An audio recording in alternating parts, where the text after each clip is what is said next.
Yo, whether you watching from Facebook, Twitter, the link in my Instagram, moviepilot.com, or YouTube itself, what up, world? I just saw Barbershop, the next cut. It stars Ice Cube, Cedric the Entertainer, Regina Hall, JB Smooth, Common, Eve, Nicki Minaj. I know I probably forgot a lot of people, and it's directed by Malcolm D. Lee, who has done such movies as the two Best Man movies. He did Scary Movie 5, he did Undercover Brother. He done Scary Movie 5 aside, he's done some funny ass movies. And if you want a shout out in my review for Keanu in 2 weeks, stay tuned for the very end of this video, because as of right now, I still don't know what the shout out question is going to be. I'll think of it while I'm talking. This is the third movie in the Barbershop series, man. Every movie's had a different director. Tim Story, who's done the Think Like a Man movies and who did the two Fantastic Four movies, directed the first movie. Kevin Rodney Sullivan directed Barbershop 2, and it's 12 years after Barbershop 2, and they decided to do a third one. And you got Cube playing Calvin, and you know his barbershop, a pillar of the neighborhood. This is the barbershop. It's stood the test of time. It's still in Chicago. And, each one of these movies deals with a separate theme. You know what I mean? They do a little social commentary on what's going on. And this one just is it's about the gang violence. And it's about the Vice Lords and the GDs. The red and the blue. And it's especially hitting home with Ice Cube's character, because he got a 14-year-old kid. The first movie's 14 years old. His girl was pregnant in the first movie, so they kept up with that. It's so bad that everybody within the barbershop has come together to try to come up with some kind of answer to try to stop the violence, increase the peace, and it just goes on from there, man. These movies are like Cheers, man. Cheers took place in a bar. A lot of things happen in a bar, man. So they could as long as they got interesting enough stories, man, they could keep making these movies until Cube don't want to no more. Cube's story, Cube's a star. I found his story to be real interesting because it affected everybody in the movie. Um, they show in the trailer, what I'm saying? Like, there's gunshots outside. Everybody get down and take cover besides Cedric the Entertainer because he's too old. It take me too long to get back up. Cube's son, he got a bright future ahead of him, but, he got the peer pressure and the bad influences all around him. So he's kind of having a little personal struggle with what decisions to make. That's a real concern for Ice Cube character and his wife character. And, he's dealing, just like every movie, he's dealing with some real big decision. There's a little side story with Common and Eve and Nicki Minaj. And, I mean, the movie wouldn't have hurt the movie if that storyline wasn't in there. I mean, it was interesting enough because, stuff like that goes on every day. Eve's character has had, like, an evolution since the last time we seen her. I think she had an album called Evolution.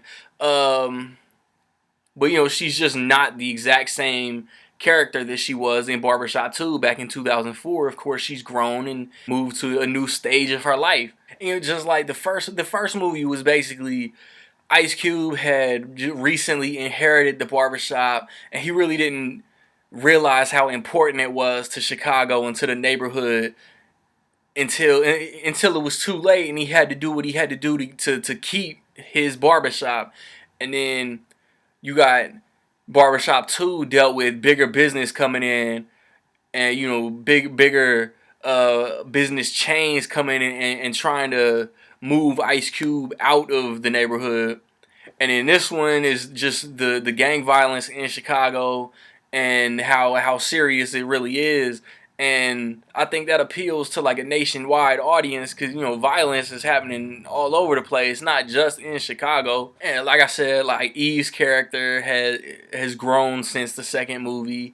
It seems like Cube has grown too, and he's more comfortable. His character is more at peace with just owning the barbershop. Like he was cool in two, but I mean, he's older, and you know he's just more wise and more experience, man. Got more life experience. And two was, and I mean, the first movie was just him just having to accept what it is, and now that he's accepted it, it's just cool to see him like really settled into running the barbershop. There was a beauty salon, beauty shop, whatever, that was a spinoff in '05.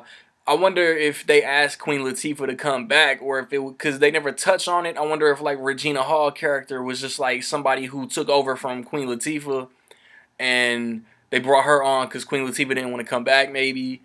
And then there's a couple cameos from actors who were in the first two, but they're in like one or two scenes, and then there's no mention of Michael Ealy character, and there's no mention of Dinka. I think Leonard Earl Howes is his name. I wouldn't really call Anthony Anderson a villain in the first movie, but he did something that got him arrested, and he's back in this movie. But they don't ever mention what he did in the first movie that got him into the position he's in now. So I mean, it was a little shaky as far as the old movie and touching on some old things. Like, you don't want to spend the whole movie referencing old characters, but it would have been nice to have like a little 2 minute. Hey, Anthony Anderson got out of jail. He's trying to get right, so now he's doing this, or you know, whatever. Michael Ealy was with Eve's character. They broke up because he got a better job in Cali, in Texas, in Florida, in New York. Or fuck it, he was a victim of the gang violence, whatever. At the end of the day, though, man, all three of these barbershop movies are all enjoyable. They all follow the same basic format. You know, the barbershop is in the neighborhood. You got Cedric the Entertainer being old school and stuck in his old ways, and that shit makes for some hilarious commentary.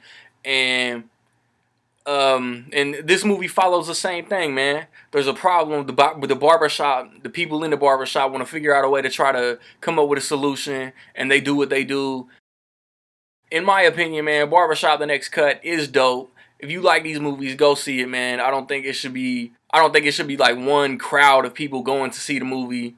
If you like the first movie, second movie, go see this movie. You'll like this one too. Have you seen Barbershop: The Next Cut? If so, tell me what you thought about it. Fuck with your boy on Facebook, man. Randy Little Movie Reviews.